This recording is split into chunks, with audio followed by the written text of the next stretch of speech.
অসাধুর মুখে শুনলে, পাপীর মুখে শুনলে, ম্লেচ্ছের মুখে শুনলে, কোনো ভণ্ডের মুখে শুনলে কি হবে? ঈশ্বরের প্রতি যা তোমার মনে শ্রদ্ধা আছে সেটাও নষ্ট হয়ে যাবে। কৃষ্ণ ঠাকুর নয়, আই এম নট দীনকৃষ্ণ ঠাকুর। আমি একটা সাধারণ মানুষ।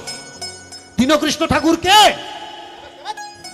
আজকে যারা এই ডালপালা ধরে ঝুলছে না গান শোনার জন্য, এরাই দীনকৃষ্ণ ঠাকুর। আপনারা যেসব মায়েরা এই গরমে বসে আমার দিকে তাকিয়ে আছেন, এরাই দীনকৃষ্ণ ঠাকুর। বাংলার এক একটা কমিটির উপরে যে অত্যাচার আসছে, ওকে নিয়ে আসলে কীর্তনিয়ারা বয়কট করছে, তারপরেও তারা দীনকৃষ্ণ ঠাকুরকে নিয়ে আসছে। এরাই তো দীনকৃষ্ণ ঠাকুর। এ না খাচ্ছি, মঠ মন্দিরে থাকছি, বাবা মা ছেড়ে আমরা বলছি আমরা বৈষ্ণব। কথাটা ভালো করে ভাববেন। এক একটা দেখবেন কীর্তনিয়ারা না ইদানিং সব মঠ মন্দিরে ছিল, এখন দেখছে সব থেকে বেশি ইনকাম কীর্তনে।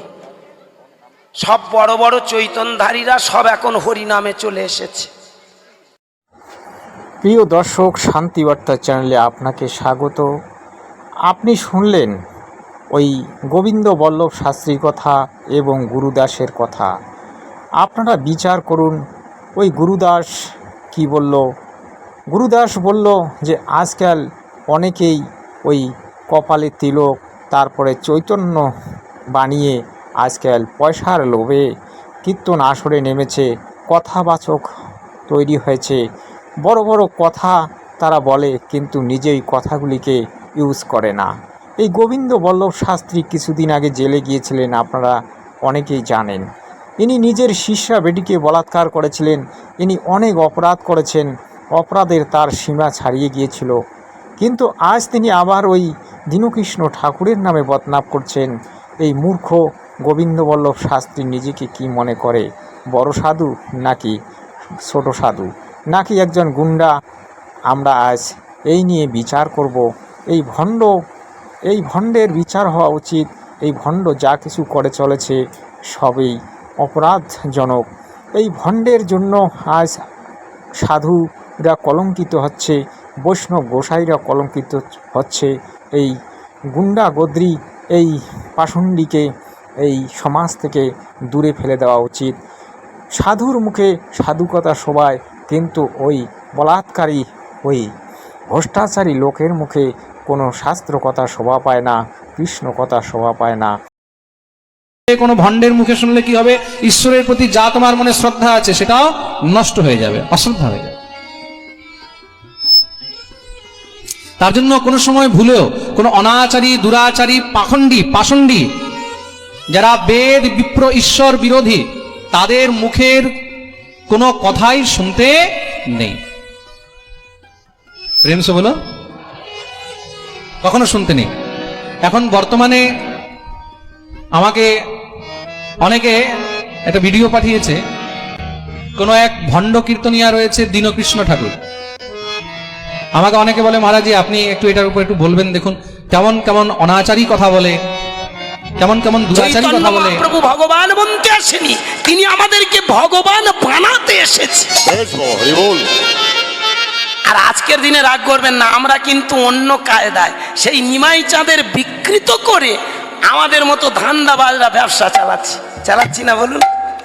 এই দেখুন, আমরা বৈষ্ণব সেজেছি, মালা গলায় দিয়েছি, তিলক পরেছি, নিরামিষ খাচ্ছি, মঠ মন্দিরে থাকছি, বাবা মা ছেড়ে আমরা বলছি আমরা বৈষ্ণব। কথাটা ভালো করে ভাববেন।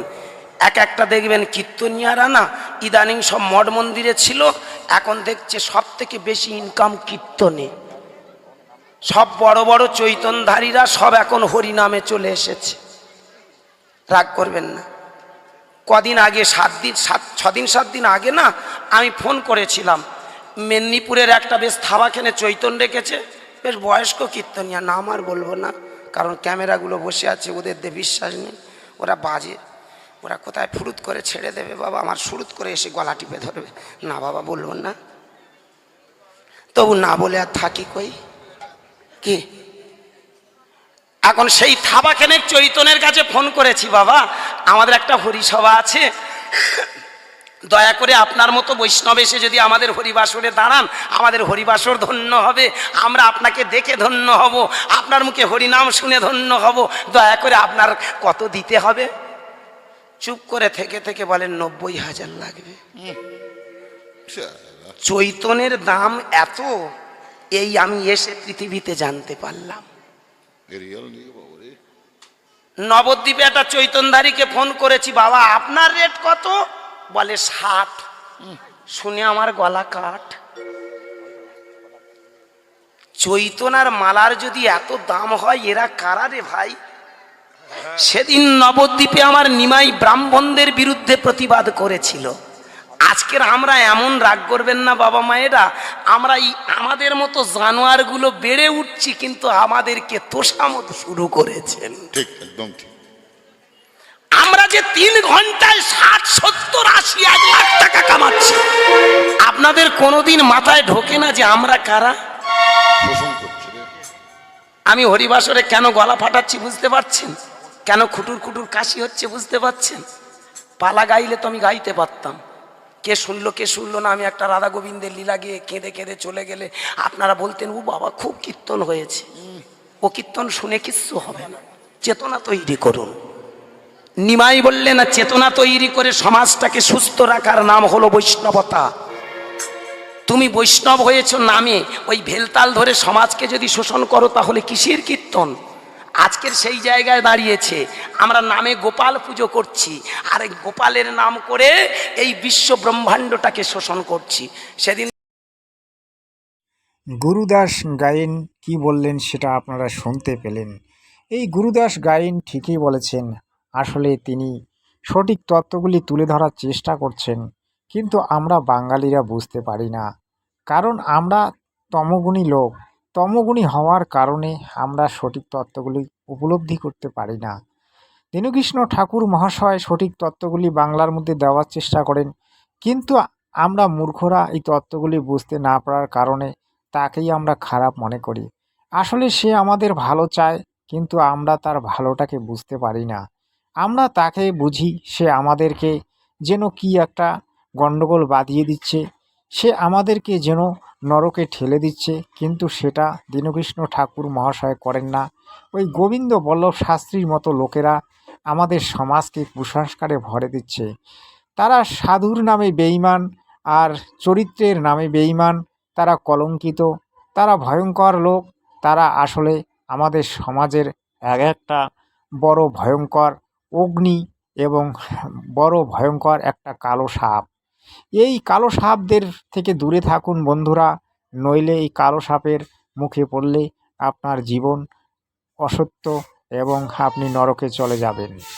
এটা সত্য, তাই বেঁচে থাকার চেষ্টা করুন। ভালো থাকবেন, সুস্থ থাকবেন।